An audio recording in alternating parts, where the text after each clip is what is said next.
संभल में हिंदुओं की घटती आबादी पर उठाए सवाल।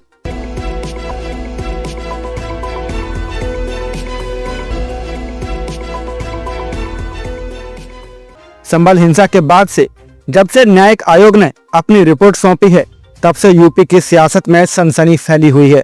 बयानों के शोर में एक ही सवाल गूंज रहा है, संभल में इतने बड़े डेमोग्राफिक चेंज के पीछे कौन जिम्मेदार है।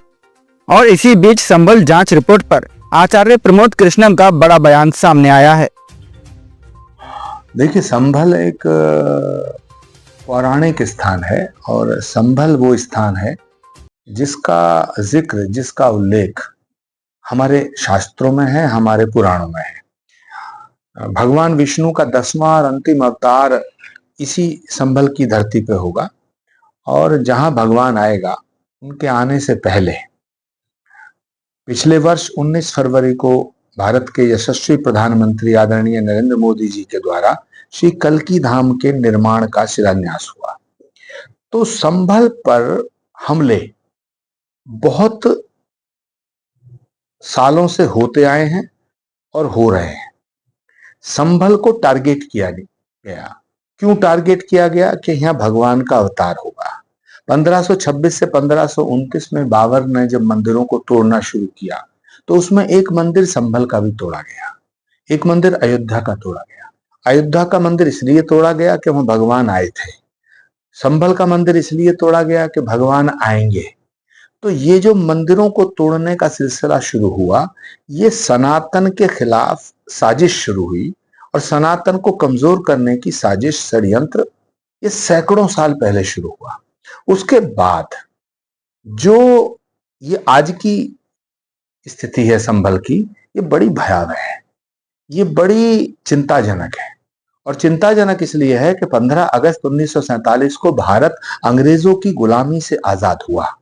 संभल भी अंग्रेजों की गुलामी से आजाद हुआ, लेकिन देश की आजादी के बाद पूरे देश में हुकूमत अलग बात है और संभल पर हुकूमत अलग बात है। संभल पर हुकूमत ज्यादातर उन लोगों की रही जो तालिबान के समर्थक थे। ये बीमारी की जड़ है। संभल को बर्बाद किया गया। संभल में जो ये जिस तरह का ये जो अभी सर्वे और अभी जो रिपोर्ट्स आई है, जो बताती है कि संभल में सिर्फ 15% हिंदू रह गए हैं, सिर्फ 15%।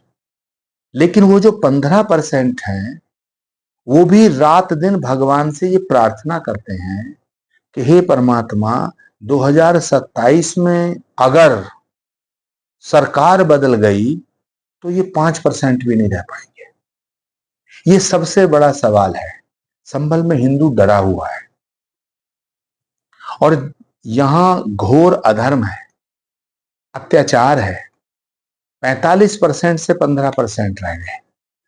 अच्छा, कुछ संभल में आप ये भी मानते हैं कि लव जिहाद के भी मामले होते आए हैं? देखिए, जहां जिहाद है वहां लव नहीं हो सकता और जहां लव है वहां जिहाद नहीं हो सकता।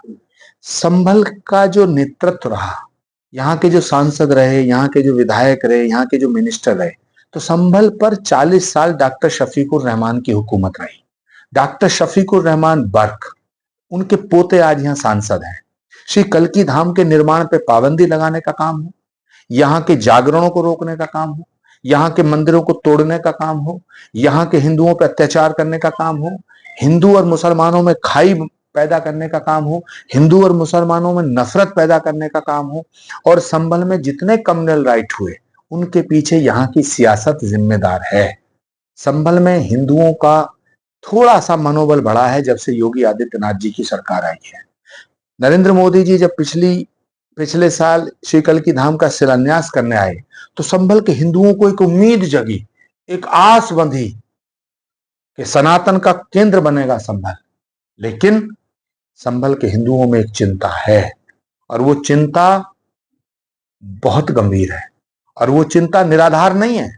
और वो चिंता ये है कि यदि 2027 में कुछ परिवर्तन हुआ तो क्या होगा। तो मैं आज भारत की सरकार से, उत्तर प्रदेश की सरकार से ये निवेदन करता हूं कि संभल में हिंदुओं की सुरक्षा की मजबूत व्यवस्था की जाए। और संभल इस समय इंटरनेशनल एजेंसियों के टारगेट पे है, निशाने पे है।